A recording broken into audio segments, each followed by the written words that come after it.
राज्यों में हिंदी अनिवार्यता जीआर को लेकर जारी विवाद मुख्यमंत्री द्वारा रद्द किए जाने की घोषणा के बाद भी खत्म होता नजर नहीं आ रहा है। विपक्ष खासकर कांग्रेस ने सरकार पर अविश्वास दिखाते हुए इसे लिखित रूप से रद्द करने की मांग की। कांग्रेस प्रवक्ता अतुल लोंढे ने चेतावनी दी है कि यदि 5 जून तक ये आदेश वापस नहीं लिया गया तो सरकार को जनता के गुस्से का सामना करना पड़ेगा। या सरकारने संपूर्णतः जनतेचा विश्वास गमावलेला आहे।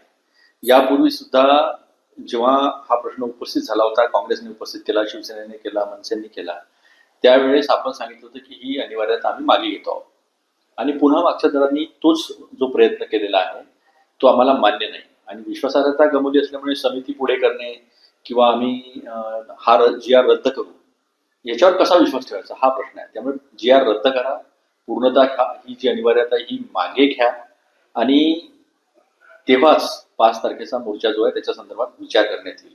नाहीतर तुम्हाला जनतेचा जो राग आहे त्या रागाला पुढे जावं लागेल।